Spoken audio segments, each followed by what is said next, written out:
Thank you for joining us today for the Conform to Christ podcast, where we seek to engage the mind, affect the heart, and call people to follow Christ. I'm Jay Jones, and I'm here with George Mays for Text Driven Tuesday. How's it going? It's going really well. Good, good. Well, held off. Happy birthday. Oh, thank you. And it was, Yeah, so appreciate it. And you are back from a vacation. Yep. So Yep. Back from the desert. Energized. Well, coming back was the hardest part. Yeah. We did it in one day, 16 hours. Okay. In the car. And there's something about being older and being in a car all day that just destroys you. Yeah. But it was nice. Yeah, we had a nice time. It was a good time. Took everybody out for spring break. Moab, Well, Utah. Welcome back. Didn't see any aliens or anything. Oh, yeah. Well, that's disappointing. Didn't get to see Bigfoot. One day, maybe. Yeah, but it was good. It's a good time. Didn't really see a lot of creatures at all. Like no snakes. It's too cold, maybe, I guess. No lizards. Yeah, birds. I saw a few birds. That's about it. Yeah. Yeah. It was fun. Saw a Well, lot it of sounds beautiful- really exciting, Jay. Thanks for regaling us It with was. all your vacation stories. Yeah, the excitement happens in the vehicle. Yeah. In the Driving. Driving, yeah. We did a lot of rock crawling on some hard trails, and Yeah. it's fun. Yeah. I don't know if it's fun for everybody. It's fun for me. It just sounds terrible to me. Yeah. Yeah. You probably would like it. I'll take it one time. Where's the closest hotel? I'll take it one time. You'd be saving up for a Jeep or something. Yeah. Yeah. So, well, Here we are. We're in Genesis. Here we are. Genesis chapter 4, and we're looking at verses 17 through 26 today. So if you want to grab your Bible and check that out, we're looking at something super exciting for a lot of people, right? Yes. Very. Yeah, and that's how you started out. Mm-hmm. You're like, you think about the parts of the Bible that are really exciting. Mm-hmm. Nobody probably is going to pick out genealogies. I had someone come up to me after the service, and they're like, "I really like genealogies." Really? Yeah. Okay. Interesting. So That is very interesting. But they're important. they are, for the Bible. and some of them are really interesting. There are some. Well, we're going to look at this genealogy in chapter 4, but then on Sunday we'll look at the genealogy in chapter 5, and there's some interesting things that are in them. Yeah. So it's one of those things that you don't really run into if you're not an expository preacher. Yeah, if you're a topical preacher, you're probably not going to preach the genealogies ever. Right. Maybe you'll do The beginning of the Gospels. Jesus's genealogy in Matthew chapter 1. But probably not. But this one in chapter 4 with Cain's genealogy, probably not. Yeah. I wouldn't think that you would. Yeah. Yeah. So, but Genesis is the book of origins, of beginnings, and we're going to see a bunch of genealogies in Genesis. Mm-hmm. This one was a pretty easy one compared to some that are on the horizon. Right. So Yeah. I'm already trying to think, how am I going to preach some of these genealogies? Because it'd be really easy for us to just, here's a genealogy, but we're going to skip it. Right. But if it's in there, Moses obviously intended it for a reason. Yeah. And it's not just, well, here's a list of names. So we have to figure out what he's doing. Yeah. Yeah. So you kind of brought that up yesterday. Like Moses, he's not putting like, hey, I need to make a mention of some people. Mm-hmm. Where do I stick this genealogy? Yeah. Seems to be like a natural flow to his thought process. So what do you think is the reason that all of a sudden now we get really two genealogies, one next week, but this one here today? Yeah. Well, we didn't. You were on vacation, so we didn't talk about Cain and Abel last week. But Cain and Abel, the story is verses 1 through 16, and I think that people see this genealogy as kind of a parentheses. Like, all right, here's some stuff that happened after Cain and Abel, but it's kind of an insertion. It's interrupting the story.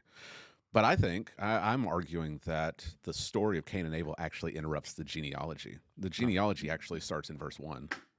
And so we have verses 1 and 2 with the birth of Cain and Abel. And then we have the story, which is the parentheses. And then in verse 17, it picks back up with Cain's son, Enoch. And it keeps going. And as we saw in the sermon a week ago, Cain and Abel is not just a story about the first murder. It's not just a story about two brothers. It's actually showing the story of the two seeds, which takes us to Genesis 3:15. There's the seed of the woman, there's the seed of the serpent.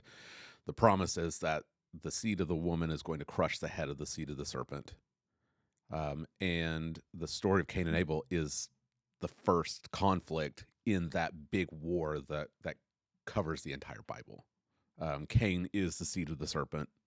Abel is the seed of the woman. And in this reversal, instead of the seed of the woman crushing the head of the seed of the serpent crushes the seed of the woman. But in it sets up this conflict that is going to carry us all the way through into the New Testament. And now this genealogy that's on both sides of this story is showing how do these two lines live. How are they going to how are they going to be characterized? The seed of the serpent is going to live a certain way, and the seed of the woman is going to live another way. And so how can you it exposes us. It tells us who we are.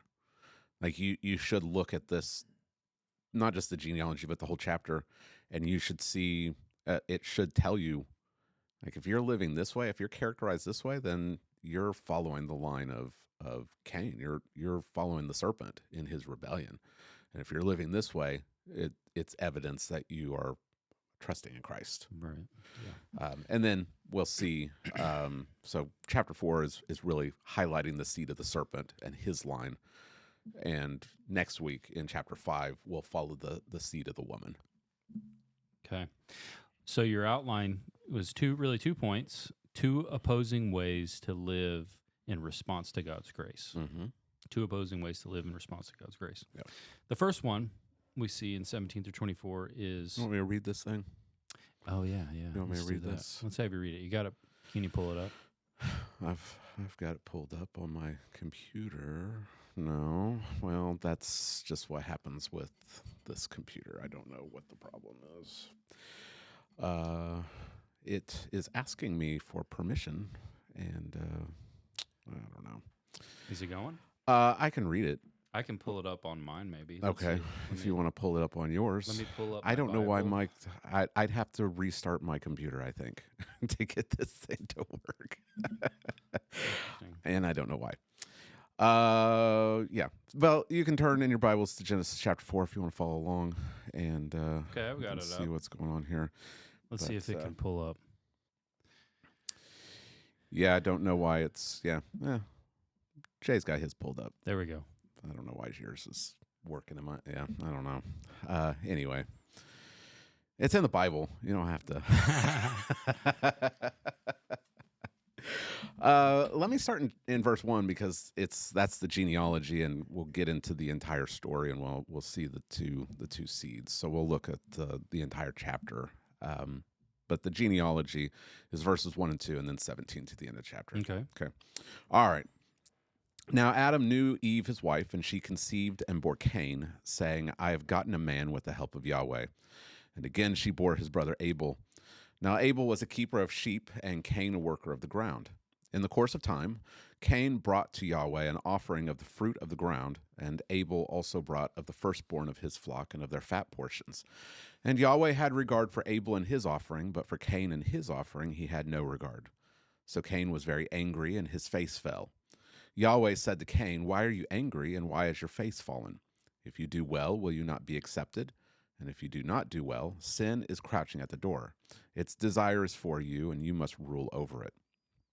Cain spoke to Abel his brother, and when they were in the field, Cain rose up against his brother Abel and killed him. Then Yahweh said to Cain, Where is Abel your brother? He said, I do not know. Am I my brother's keeper? And Yahweh said, What have you done? The voice of your brother's blood is crying to me from the ground. And now you are cursed from the ground, which has opened its mouth to receive your brother's blood from your hand. When you work the ground, it shall no longer yield to you its strength. You shall be a fugitive and a wanderer on the earth. Cain said to Yahweh, my punishment is greater than I can bear. Behold, you have driven me today away from the ground, and from your face I shall be hidden. I shall be a fugitive and a wanderer on the earth, and whoever finds me will kill me. Then Yahweh said to him, not so. If anyone kills Cain, vengeance shall be taken on him sevenfold. And Yahweh put a mark on Cain, lest any who found him should attack him. Then Cain went away from the presence of Yahweh and settled in the land of Nod, east of Eden. Cain knew his wife, and she conceived and bore Enoch. When he built a city, he called the name of the city after the name of his son Enoch. To Enoch was born Irad, and Irad fathered Mehujael, and Mehujael fathered Methushael, and Methushael fathered Lamech. And Lamech took two wives. The name of the one was Ada, and the name of the other Zillah. Ada bore Jabal. He was the father of those who dwell in tents and have livestock. His brother's name was Ubal. He was the father of all those who play the lyre and pipe. Zillah also bore Tubal-Cain. He was the forger of all instruments of bronze and iron. The sister of Tubal-Cain was Naamah. Lamech said to his wives, Ada and Zillah, hear my voice. You wives of Lamech, listen to what I say. I have killed a man for wounding me, a young man for striking me. If Cain's revenge is sevenfold, then Lamech's is 77-fold. And Adam knew his wife again, and she bore a son and called his name Seth. For she said, God has appointed for me another offspring instead of Abel, for Cain killed him. To Seth also a son was born, and he called his name Enosh. At that time, people began to call upon the name of Yahweh. All righty. There you go. Yeah. All right. Good times trying to pronounce all those names. Yeah. So, two opposing ways to live in response to God's grace. Number 1, 17 to 24, by believing in your own self-sufficiency. So, you're drawing these points out of the kind of the details that are in here as we read through these. Mm-hmm. And you started this section, you're setting up, okay? So, one way that people respond to God's grace is by believing in their own self-sufficiency. Seems counterintuitive, but that's what we see here, right? You started this section, maybe you can do a brief recap of chapters 1 through 4 by explaining all of the ways that God has been gracious to humanity. And so that kind of set up this point. Right. Because I think we often overlook all the ways that God's been gracious to us. Mm-hmm. And I mean, even in the first 4 chapters, there's tons of ways in which God has been gracious to these first people. Mm-hmm. Right? He's created the world. It's a good and beautiful and ordered world. I brought out the fact that God didn't just create a world where we had everything necessary for life, atmosphere and food and water, but he actually gave us a world that's enjoyable to live in. Like it's filled with beauty. And there's not really an atheistic reason why some of these things should even exist. Mm-hmm. Why is our tongue able to distinguish all these different flavors? Why shouldn't everything just taste the same? Yeah, you only need to know if something will kill you or not. Right, put it in your mouth. Yeah. There's no reason why there should be different kinds of foods that are enjoyable. Like it should just all be, I don't know, mush. I don't know. Yeah. We've talked about this before, right? Yeah, if it's just evolution, it should be like, have you ever seen people play like a practical joke on their dog? They'll give them sparkling water, and their reaction when they taste it. Yeah, that should just be all we need. Like you put something in your mouth and it's going to hurt you. You have a response like that. Everything else can just taste like nothing. Right. Oh, it tastes like nothing. That means I can eat it and I'll live. Right. But yeah, you're right. Everything is so good. Mm-hmm. Like there's so many different flavors of everything. Right. There's not really a reason why, there's different colors for birds. Yeah. Butterflies. I mean, just think of all the different varieties that are all around us. We can see I don't even know how many shades of color we can see. Uh, why don't we just see in two colors?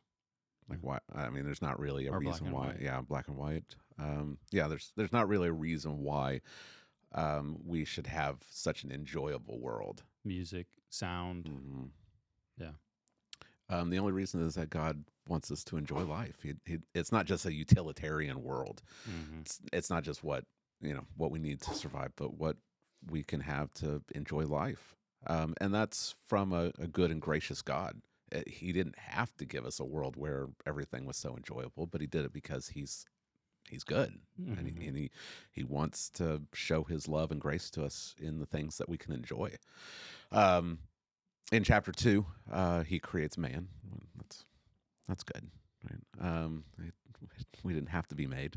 He makes us, and then he makes a garden paradise for Adam and Eve. That's surrounded by water and greenery. It's filled with gold and precious stones, and the animals are there, and they have every kind of tree for food, and it's a paradise. And he gives to Adam a woman, a wife, so that they can enjoy each other. Adam's not alone. Um, and so they have this relationship with each other. And then on top of that, if all of that's not good enough, Eden is paradise because God's there, and Adam and Eve have proximity to God. They have a relationship with God. It's not like the animals, right? It's a relationship where God speaks and man hears and responds, and there's love and fellowship and enjoyment. And the only stipulation is don't eat from one tree. Mm.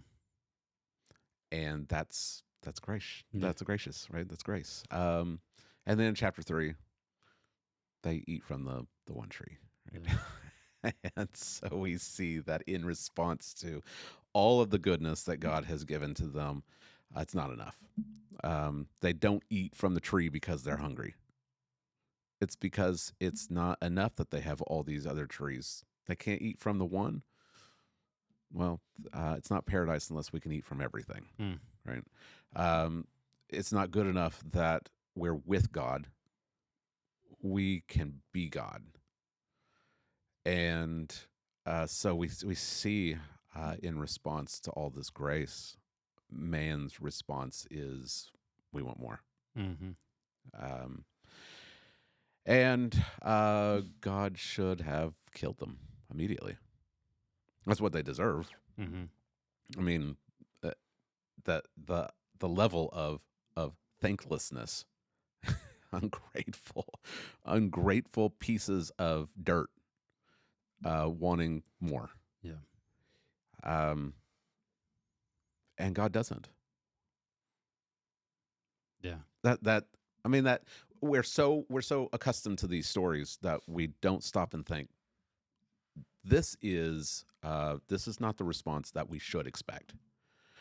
It's not the response you'd see in pagan literature. Right. Like if these ungrateful humans did something like this to Zeus, well, Yeah. Zeus would get his payback, right? Right. And it'd be bad. But God is gracious to Adam and Eve. They don't die immediately. They die spiritually, Mm-hmm. but Adam's going to live to be 930 years old. That's pretty gracious of God. That's a lot of patience Yeah. with Adam, because this isn't Adam's only sin. He's going to sin more. Yeah. They're expelled from the garden, but God, he promises that a savior is going to come. And before he sends them out of the garden, he atones for them. He covers their sin by killing an animal. That's grace. Instead of killing them, something else dies for them. That's just an abundance of grace. And then in chapter 4, they have kids, so that's gracious of God. It's not just Adam and Eve living by themselves because they've sinned. They have children, Cain and then Abel. And it would appear from the fact that Cain and Abel offer sacrifices to God that Adam has taught them. They're they're not doing this just um, from their own imagination. I think from observing chapter 3 verse 21 where God atones for them by killing an animal, I think that Adam picks up on this idea of sacrifice. Mm-hmm. And he would have taught his kids. I mean, I think we often think of all the biblical characters like separately, Right. like they're not interacting with each other. Uh-huh. Like if it doesn't happen in the Bible, then nothing happens. Right. But Adam would have talked to his sons. Cain and Abel are not going to be ignorant of this garden paradise and what God has done. There's even been the suggestion that they would have lived like in the proximity of the garden, like Right. they're within maybe walking distance of the garden. Where are they offering these sacrifices?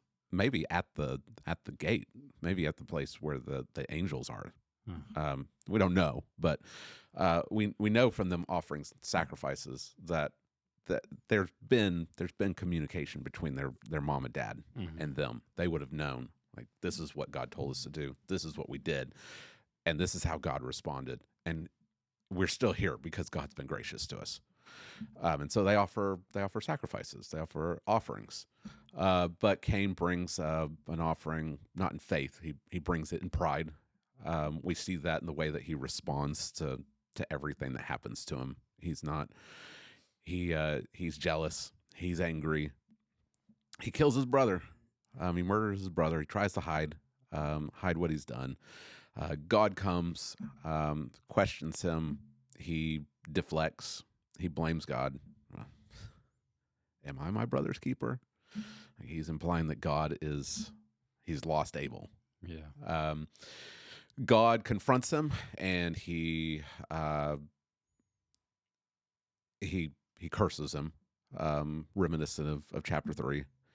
And Abel's response is, "My punishment is more than I can bear." And he's afraid of being murdered. He's afraid of family members avenging Abel's blood, which is ironic, like the murderer being afraid of being murdered. But what does God do? I mean, God should kill the murderer. Like that's justice. Instead, he's gracious to Cain, and he gives some kind of mark to assure Cain that you won't die. Mm-hmm. And then Cain goes, in verse 17, he has a wife and he has kids. And he prospers. He builds a city.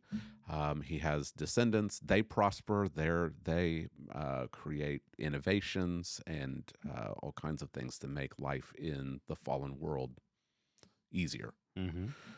Agricultural developments, musical instruments, metalworking, all of these things would have made life outside the garden more bearable. That's all grace. They don't deserve this. Mm-hmm. That they have life is amazing, but that they actually they can still enjoy life in the fallen world as sinners, where the earth doesn't just open up and swallow them all alive. It's all grace. Mm-hmm. And we just kind of overlook it. We just gloss over everything that they've done, and the fact that they still live, and it's not. We think of life outside the garden as like a wilderness. Like it's not pleasant. It's not paradise. The proximity to God there's a distance. There's a barrier there that can only be overcome through sacrifice. But it's not just a complete ruin. Right. Like they're not just living in this uninhabitable place. Yeah. Like the ground is cursed. They still have to have, they still toil. There's still sorrow. Adam and Eve have lost a son. They've lost two sons, right? One to death and one to exile. There's still sorrow, but they're still able to get some joy out of life. And that's pretty amazing, I think. And Yeah. I think often we just kind of gloss over this stuff. You introduced the term common grace, which is common grace, the term that theologians use to describe this. Yeah. So Did you maybe- know that there's controversy over whether there's common grace or not? No, I didn't. Really? Well, I mean, it's not surprising. There's controversy over everything. Theologians People argue argue over everything. about everything. Yeah. Yeah. No, the sky wasn't blue until after the fall. Yeah. But Yeah. common grace seems, I don't really see what the controversy is. I mean, it's all through the Psalms. Yeah. The wicked enjoy a prosperous life, Mhm. sometimes even more so than the righteous. Yeah. Which is a conundrum all through the Bible, right? Yeah. Psalm Psalm 73. You brought up how Jesus speaks about this. The sun, he makes his sun to rise. Had that ever struck you before? Jesus said his son. Mm. Like he causes his son to rise on the. Maybe a double entendre. Maybe. I Huh? don't know. Play Maybe. on words. But just the fact that God, like, it's his son. Mm-hmm. It's not our son. Like we talk about it's Earth's son. Well, yeah, but it's his son. Yeah. Like he's the one who causes it to shine on us. Yeah. And what do we do with during the light of day? Uh-huh. We sin. Yeah. Rain. Rain. It brings up rain. Mhm. You have Food. You may have a good, righteous, hardworking farmer. You may have right next door to him an Mhm. evil, scandalous Yeah. man who rips people off. The rain is going to bless them both. Yep. Yeah, that's the idea of common grace. Mm-hmm. Crops, food. We all enjoy good food, good Yeah. drinks. Yeah. Yeah, we can have and enjoy. The worst. I mean, Hitler had good days, right? Yeah. Like he was able to enjoy a spring day. Right. Yeah. Yeah. We, I think when people are really stuck in like a negative rut, Christians in particular, let's say Christians in particular, but this will work for even, I think, probably non-Christians too. Instead of thinking about all of the bad things that are going on in your life, which is usually what people think about, and they get stuck in these thought cycles, Mm-hmm. you should try to think about all of the ways that God has been gracious to you. Like Right. all of the good things that are in your life that Mhm. you don't really deserve. Yeah. Maybe even small things, but they really add up to a lot of ways that God has been really kind and gracious to you in your life. Yeah. And that can really shift your perspective Mm. and kind of pull you out of the negative thoughts. Yeah, and to remember that we, like it's not Christians that are the ones coming up with all these innovations. Like unbelievers also invent things. Right. I mean, we can just look at inventors in the last 50 years. I mean, if you have an iPhone, like it was created by a non-believer. Right. Like we Is he a Buddhist? I think so. Steve Jobs? Yeah. Yeah. I think so. Yeah. Yeah, like we enjoy things that unbelievers have made. Like we don't have the market on every good innovation. Right. That's common grace. Mm-hmm. Yeah. Like unbelievers have running water also. Like they can enjoy a hot shower. Right. Like and we don't deserve it. Yeah. The blessings of having children, the joy that they bring to your Mhm. life. There's I mean we obviously unbelievers have bad marriages, but there's unbelievers that have been married for 50, 60 years and had good marriages and had good kids and grandkids, and they enjoy good things in life. Mm-hmm. Yeah. Just that institution of marriage, like it's a Mhm. creation ordinance. Right. It's not particular to Christians only. Mm-hmm. And if you take advantage of that, it will bring a lot of joy into your life. Mm-hmm. Yeah. God's grace. Yeah. All of it. But the question is, how did Cain and his descendants respond Right. to all of this grace? Yeah. And that's where this genealogy is very informative, Uh-huh. Yeah. because they don't respond correctly Yes. or appropriately. Yeah. I like how you brought out the insight of the first city being built. Mm. This is the first city, but why? And so It's- he's cursed to be a wanderer. Yeah, wander the earth. Yeah, God said you're going to be a fugitive and a wanderer, and he even says, "Oh, this is too much. I'm going to be a fugitive and a wanderer." Yeah. And then he goes and builds a city. Builds a city. Yeah. Presumably a walled city, a fortress. Yeah, it would have been a walled city with gates. Yeah. We don't want to think about like our city. Right. Like you can just drive into our city. Yeah. No, these cities would have been walled. Uh-huh. Well, why? Because Cain doesn't believe God. Right. He's afraid that someone's going to kill him. Even though God has said no. And whatever this mark is, who knows? Who knows what this mark is? Could have been a horn on his forehead. I don't know. He's got some kind of he has some kind of sign that God is going to protect him, and he doesn't believe God. Hmm. He goes and he builds some walls and a gate and says, "Well, who needs God?" Right? I can just build my own city. And he names the city. And he names it after his son. His own son. Yeah. Yeah. Way to elevate his own standing, his own Which, name. I think, if we put it all together, and you got to remember, like Moses is writing this to the Israelites at a time when there are walled cities, and there are people that name these cities after themselves or after their sons. This is not the response of a fugitive and a wanderer. I think Cain sets himself up as a king. That's what kings do. They build their own city, and then they name it after, like, if he had been building it with other people, if he was just a citizen, probably wouldn't have named it after his own child. Right. But someone that builds their own city and then names it after their son, I think that's what a king does.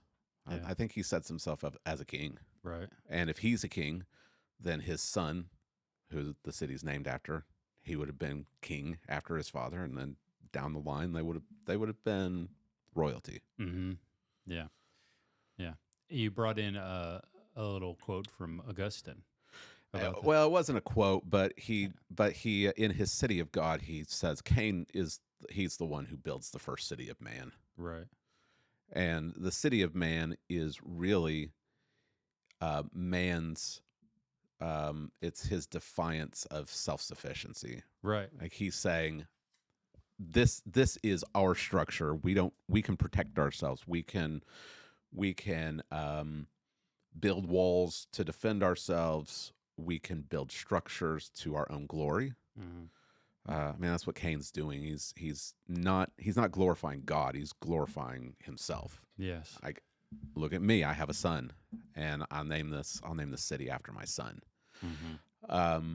That's what the city of man is. And so when we think of the city of man, we don't have to think about just like an individual city, but we think about any way in which mankind sets up something for his own glory. Yes. For his own self-sufficiency.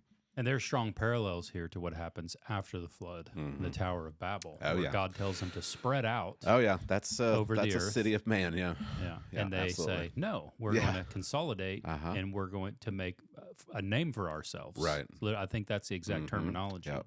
To make this city is to make a name for man's self. Yeah. And so you really see those two paths. There's that city of man, which is about man seeking his own glory, his own self-sufficiency, making his name great. Yeah. Then there's a different people who are living to make God's name great.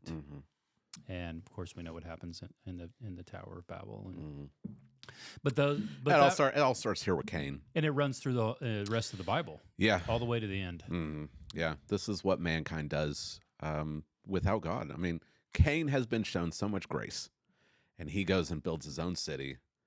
And I think it's in defiance and unbelief. I don't think you can see it any other way. I came across one commentator in my studies that said Cain repented. That's just not the way that the New Testament paints him. Like he's evil. Yeah, it's hard to, if you're staying with this flow of this genealogy, especially where it's leading, like to Lamech. Right. Yeah. And this isn't accidental. Like if Cain is an unbeliever, which this is what I'm arguing, then he would have passed that on to his children. Right. Like the children follow the father. That's why it's so important for us to raise our children as Christians in the fear and admonition of the Lord, because they're going to follow us. Cain he's unbelieving. He's self-sufficient. He may be religious. Like I have no doubt that he's worshiping a god. Like, he knows that there's a God. He's talked to him. He's actually talked to God. He's not an atheist, but he lives like an atheist, and his descendants are going to be the same way. And it's a spiral of wickedness that leads to Lamech. Yeah. And we have to. There's chapter 5 in the middle that kind of separates us, but we have to remember that the end of Cain's genealogy is coinciding with Genesis 6. Mm-hmm. Like when we're creeping up on it, Jay. We're getting creeping there. up. We're getting there. When the sons of God, they take the daughters of men and they have children, and there's the Nephilim, and the earth is filled with violence. That's coinciding with the end of Cain's genealogy. Like, Lamech and his sons would have been alive at the time of Genesis 6. Right. And they may even be at the heart of it. Like Cain City, which is the first city of man, like this may have been like Nephilim, capital of the world. Like, we don't know, but we know that as we follow this genealogy, that it's leading us to this wicked person, Lamech, and his 3 sons. Seth's genealogy is going to lead us to another Lamech and his son and his 3 sons. And so we're going to see this parallel.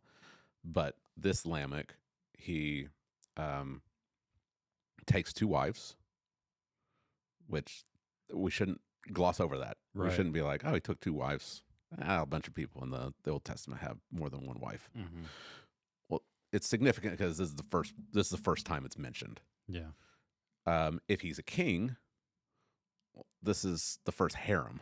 Like, he's doing this is what kings do, right? They take multiple wives so that they can have a bunch of children.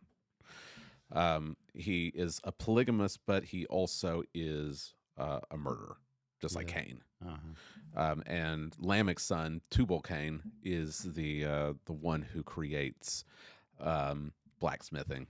Like, he forges bronze and iron. Uh-huh.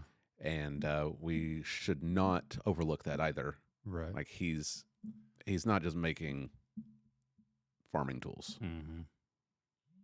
Like, as the violence is extending, this guy's probably the first guy that makes a sword or a knife.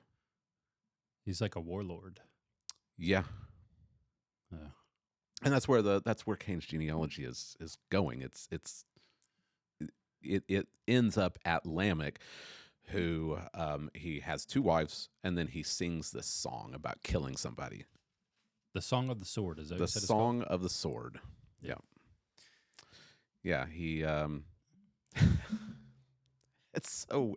You're supposed to be drawing these contrasts. That's why these genealogies are set up the way that they are. You're supposed to, and I'll try to draw it out more next week when we have read chapter 5. Mm-hmm. We're supposed to draw a contrast between the 7th in the line of Cain, who's Lamech, and the 7th in the line of Seth, who's Enoch. Uh-huh. We're supposed to draw a comparison between this Lamech in the line of Cain and the Lamech in the line of Seth. Like, we're supposed to. Moses is assuming that we're not skipping over this stuff. Uh-huh. Like, we're supposed to see this stuff. But we're also supposed to see this comparison between Lamech and Cain. Cain is the first murderer. He tries to hide his crime. God comes and he's like, "Where's Abel?" I don't know. And then the seventh in this genealogy is Lamech, and he comes out, "Hey, he's boastful. Ada and Zillah, my 2 wives, hear this song that I that I just wrote. I just came up with this." He may have even been using one of the because he has 3 sons, right? Mm-hmm. His first son creates tents and like husbandry. His second son creates musical instruments, and his third son creates instruments of bronze and iron. Well, he may have used Tubal-Cain's instruments of bronze and iron to kill somebody. Yeah. He may have used his is it Jubal? I can't remember which one it was. He's got Yabel and Jubal. It's Jubal who creates instruments. He may have even been like playing a lyre or or a harp while he's singing the song. Like I just composed this. Yeah. His next song is Wonderwall. That was the second song that was created. It was the Song of Sword and then Wonderwall. He sings this. He sings this song. He boasts about it, and he says, I've killed a man for wounding me, a young man," which is a Hebrew word that could actually mean a boy. Like we don't know how old this guy is that he kills, for hitting me, for striking me. Do you see this as two people or just a recapitulation of? I think it's a recapitulation, because it's Hebrew poetry. Yeah. So, but that's interesting. I don't think I saw anyone that said this could be two people. I think it was just assumed it was one person. But if he's king, I mean, this guy hit me, so I killed him. I killed him. Yeah. Yeah. It's not justice. Right. Right. That's what we're supposed to see. It's not justice. Right.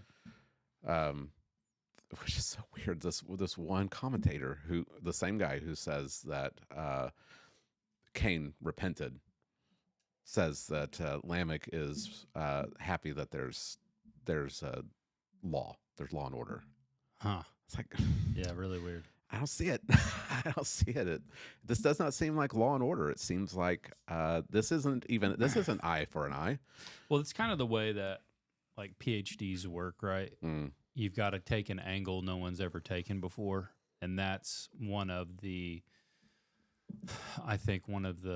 things that we need to be aware of in academia is that these people are not always tracking even close to what the text is going at.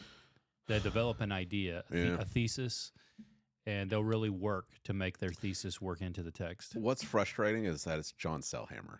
Oh, interesting. That is interesting. And he's a solid guy.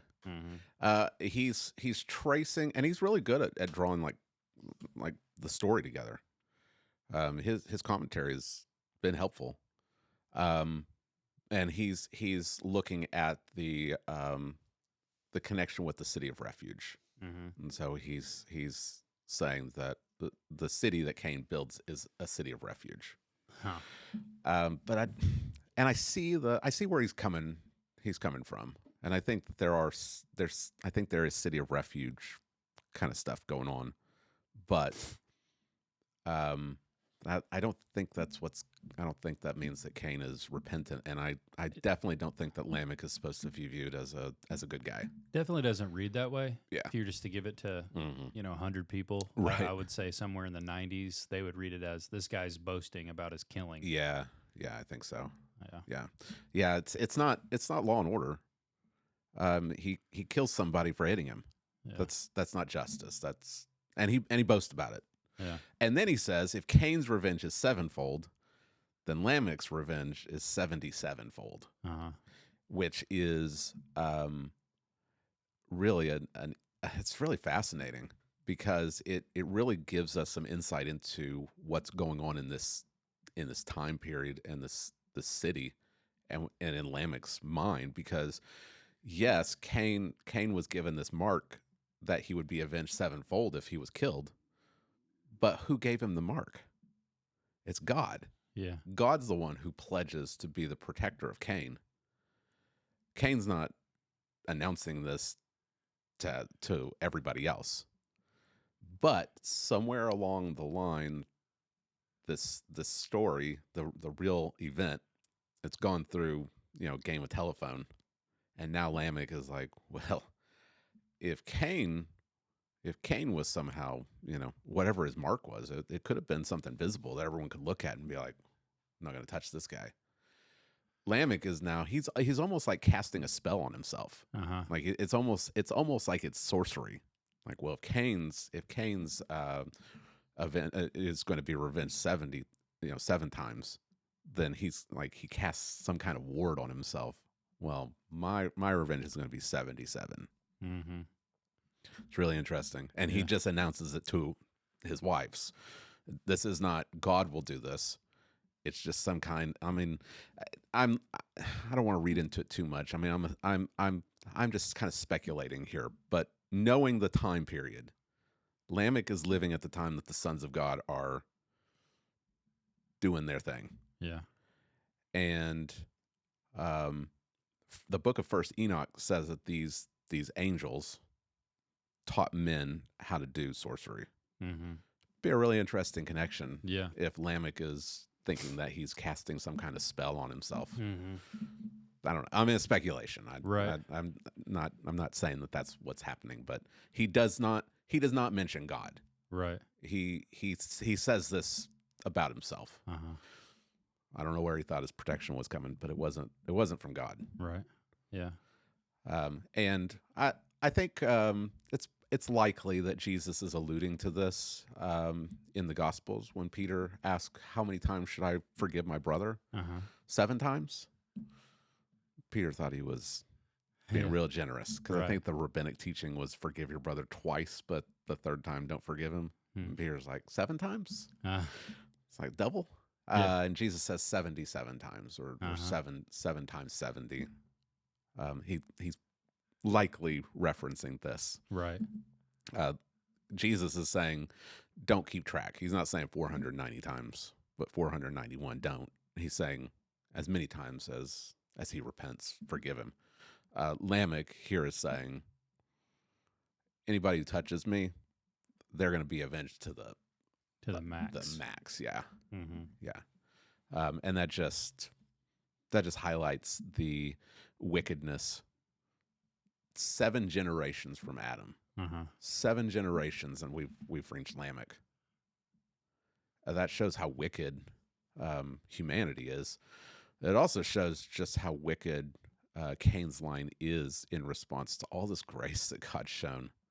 7 generations, and already they've just forgotten God. Right. They are, as you said, they're relying on their own self-sufficiency, which is really what's at the heart of everyone. We had talked at great length about those in Adam and Christ, and we see this here in these 2 lines, the line of Seth leading to Christ and Cain's line. So you can see Adam and Christ, and Adam, those in Adam, no matter what religion they are following, even if they would be a morally good person, right? They are reliant on their own self-sufficiency. Yep. That's the marker. You're just like, it's really that clear. It's really that black and white. There are people who live in response to God's grace by really rejecting it and relying on themselves. And then there are those, as we'll see next, that do the exact opposite. Right. Yeah, that's it. There's only 2 types of people in the world. It's the seed of the serpent or the seed of the woman. It's in Adam, it's in Christ. And the difference is self-sufficiency or dependency on God. But that's it. You can, however else you want to classify people, however else you want to break it down. We've talked about this, that the distinguishing marker of Christianity is it's not based on works, and everything else is.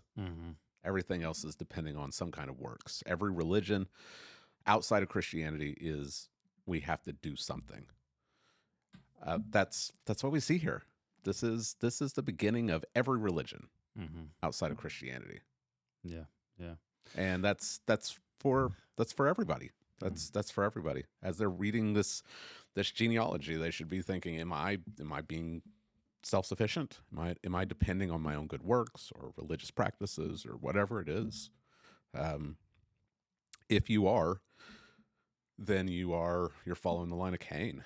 And we need to stop and we need to think about all the ways that God has been gracious to us. And how are we responding to that grace? Yeah. Are we looking at everything he's done and then saying, well, in response to that, I've got to do something to make God receive me, accept me. It's ridiculous. I mean, it's just nonsense. Yeah. So the first way we see here, 2 opposing ways to live in response to God's grace, is the first, by believing in your own self-sufficiency. But contrasted to that, the second way is by hoping in God. Is that how you phrased it? Calling upon the all-sufficient God. Okay. Yeah. By calling upon the all-sufficient God. Yeah.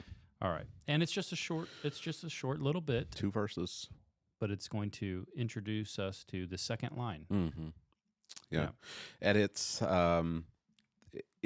there's a lot going on in this chapter, because you've got the genealogy is interrupted with the story of Cain and Abel to introduce the war, the conflict between the two seeds. But these last two verses, they also bring us back to the first two verses. It's almost like it's a chiasm, Jay, but I don't know about that. But we see here that God is gracious again and gives another offspring. Yeah. Adam and Eve. At the beginning of the chapter, Adam and Eve have these children, and in her naming of Cain, there's at least a hint that she believes that Cain might be the promised one, like he is the seed. At the least, she's still believing in the promise of 3:15. She believes God that there's going to come one, and he's going to reverse the curse. Right. But she's setting her hopes pretty high on Cain and Abel, and then Cain reveals himself to be actually the seed of the serpent. He actually is following the serpent in his rebellion, and Abel dies. And so you can imagine. These are real people. These are people that actually had real lives and real emotions, and these are their first two sons, and they've lost both of them. And so you can imagine the hope that has been dashed because of this. But her faith perseveres, and we see that in this verse 25, because she has another son and calls his name Seth, which means appointed or given, because God has given another offspring, not another child, not another son, but another offspring, another seed. It's the same word from 3:15. Like, she's still hoping in this promise. Like, no matter what Cain has done to Abel, she still believes that God is going to keep his word, because she is a woman of faith, and she believes that God is a gracious God, and that he's going to do what he said that he's going to do. And so she names her son Seth, because he's going to through Seth's line is going to come the Messiah, the Savior. And that's grace, right? Like, if God hadn't been gracious, then with the death of Abel, that could have been the death of the promise. Right. But God keeps his promise, even though Abel's name means vanity. Is that the word for in Ecclesiastes? Is that the word that keeps getting used? I know it's in the Psalms. Abel. I'd have to look it up. Abel, Abel. I think it might be, but it means wind or breath or vanity, and that's what his life amounted to, just vanity. But despite that, God is still gracious. Adam and Eve have another son, and that son has a son, and names him Enosh, which is another word for man.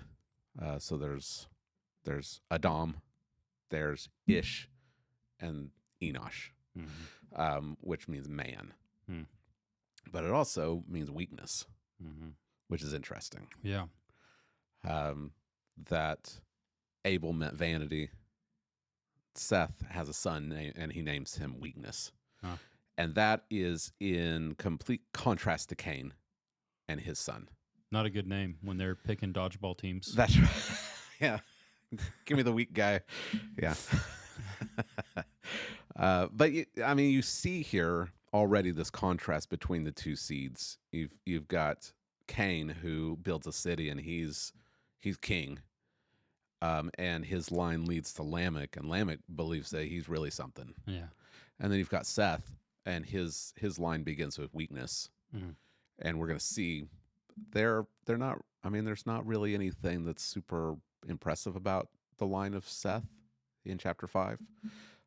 It's characterized by weakness, not by strength, not by worldly success.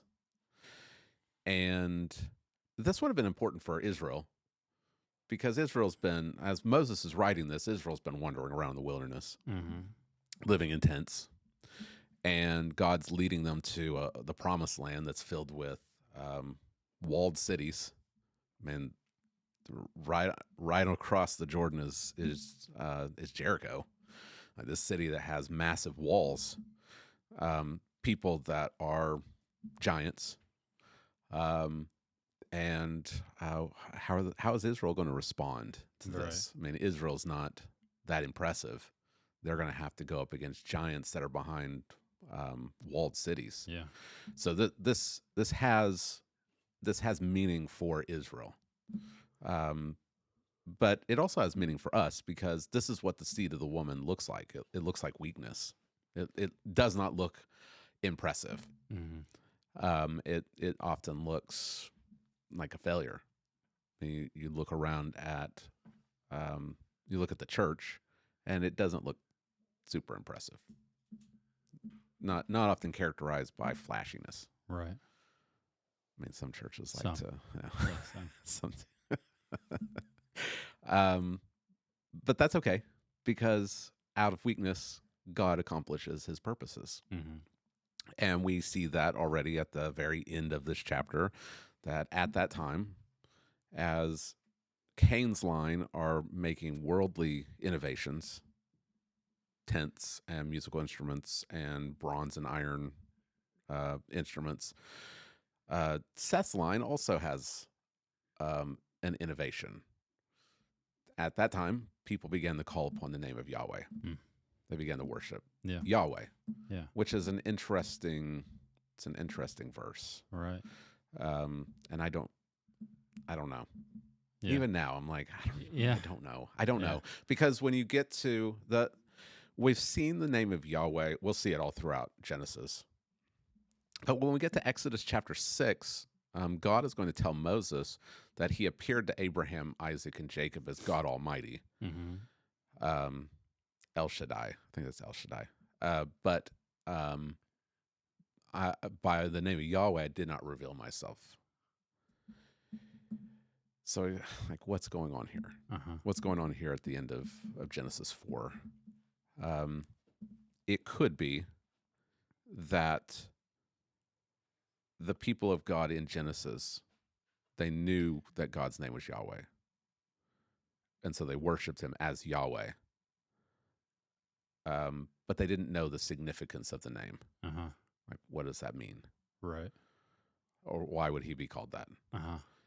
which has some strength there, because when Moses asked God in the burning bush, who should I say is sending me? God says, tell them Yahweh sent you, which seems to imply that they would have known, like they know that name, like it's not a new name. But then it's going to be, the meaning of his name is going to be filled in through the Exodus.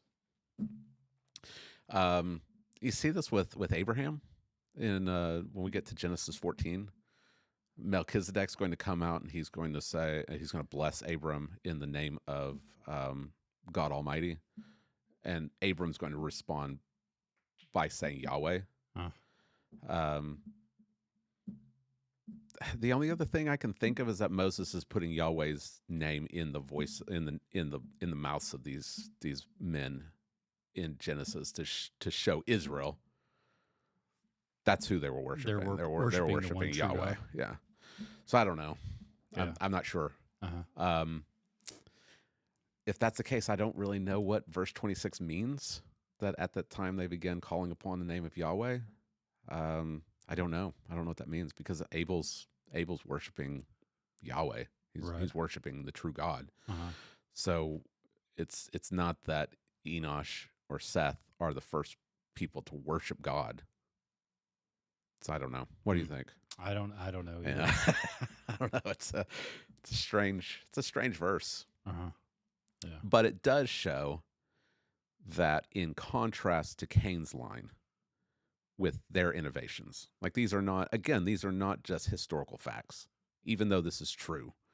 Like Yabel and Jubal and Tubal Cain, they had innovations. They invented stuff to help humanity.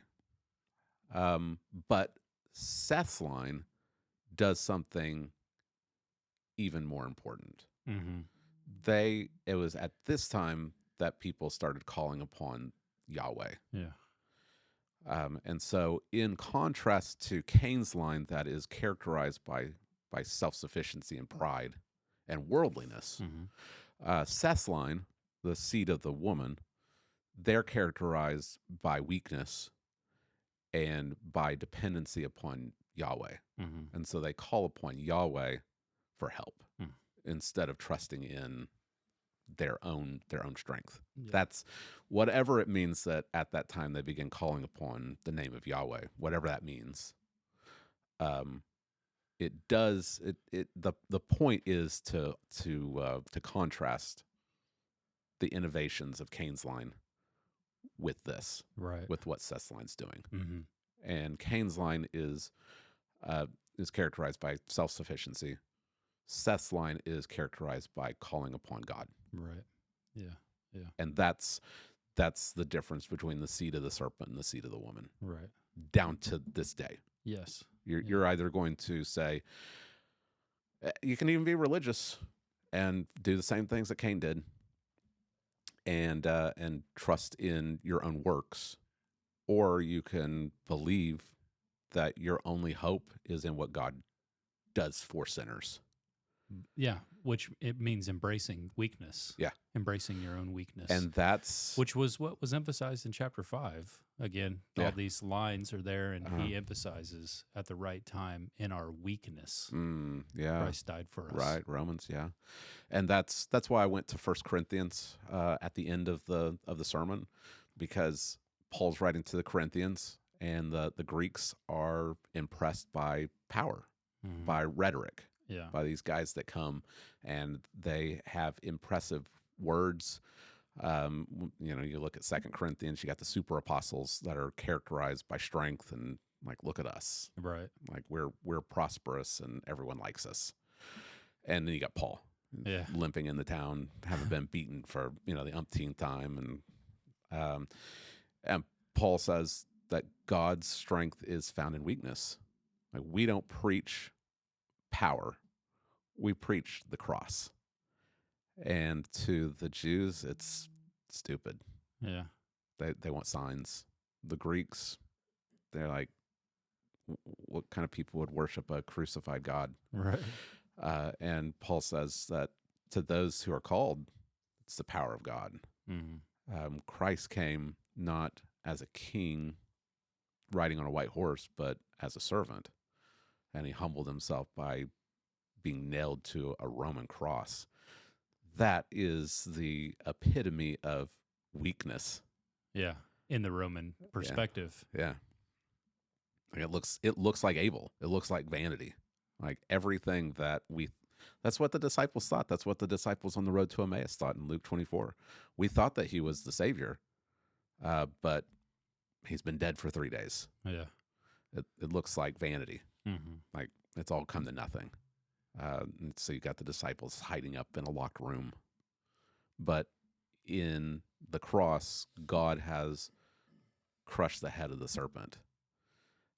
In the cross, he's put death to death. Mm-hmm. He's taken away sin and guilt and condemnation, and now through the resurrection, he lives in power, in glorification. Yeah. And he's ruling. He's reigning at the right hand of the Father, and he's going to put all his enemies under his feet. But it all came out of weakness, and now it's omnipotence. Mm-hmm. And that's what we see. And so the people of God, the true people of God, the people who are following the line of Seth, are those who glory in weakness, because they know that it's in weakness that God overcomes the world. Right. Right. Yeah, and it has a lot of applications, I think, into churches. Yeah. Their beliefs about how the church advances in the world, what they do. Mm-hmm. And you know, when you think back to our time in the SBC, Yeah. would you see like the pursuit of advancement and promotion of oneself? Cronyism. It reminds you of Cain. Yeah. Like, these are the tactics of power. Right. and politics building up walls and advancement. It's not the way of the cross. Right. So Yeah. The pursuit of influence and fame and power. It's all self-sufficiency. Yeah. And I read of a church plant, and this was from back like around 2015 on Twitter, and there were the guy had left, start his own ministry, and they had a squabble over their social media presence because this guy kind of stole it because they had put into it around $125,000. Yeah. So imagine trying to start a church and putting $125,000 into social media promotion. Right. Like that's the way of power. Yeah. That's the way of the world. That's the way of advancement. Right. And that's everywhere. That's all over the place. Yeah. Which is maybe why the church is so weak. Yeah. In America, because they're not embracing Weakness. the way of the cross. Right. And letting God promote them. Yeah, it's everywhere. Yeah. Calling upon the name of Yahweh in weakness. And we see what God does. That this verse will follow it all the way into the New Testament. We'll see that from Enosh, weakness, we get to Christ. Yeah, and it's not because people are, causing this to happen. right. God does this. He preserves his people, and he keeps his promises. And even in the face of overwhelming odds and overwhelming power, God conquers through the cross. That should encourage us. Yeah. Yeah, that's good. All right, so next week, what are we going? Genealogy. Yeah. It's so fun. Let's do it again. We'll do Genesis 5. It's the next Toledot section in Genesis. So we are turning the page a little bit, and we're going to follow the genealogy of Seth from Adam to Noah. And then are we getting 2 in chapter 6? That's in 2 weeks. We'll do the first 8 verses of chapter 6. Okay, so 3 more coming. That's 2. You only have 2 weeks 2. left. Yeah, genealogy and So Nephilim. only 4 in this section. Yep. Okay. And that's on purpose because there's another Toledot after the Sons of God passage that introduces us to Noah and the flood. Okay. So I'm doing that on purpose. All right. Yeah, I'm taking the Toledots. So these are the generations those are my. If there's a question of where I need to stop, I'm using the Toledot as the structure. Yep. Okay, good. Awesome. All right, looking forward to next week. Thanks for tuning in today, Conform to Christ podcast. Hopefully this has been beneficial to you. You understand Genesis a little better, maybe even a little bit about genealogies and why they're important. And there's kind of an interesting study if you just read the genealogies all the way through the New Testament. Yeah. So hopefully this is helpful. It's our desire that this helps you to not just know the Bible better, but apply it to your life, and that you would become a better follower of Christ. If this has been helpful, please give us a like, subscribe, and share. And we'll see you next week for Text Driven Tuesday. Bye-bye.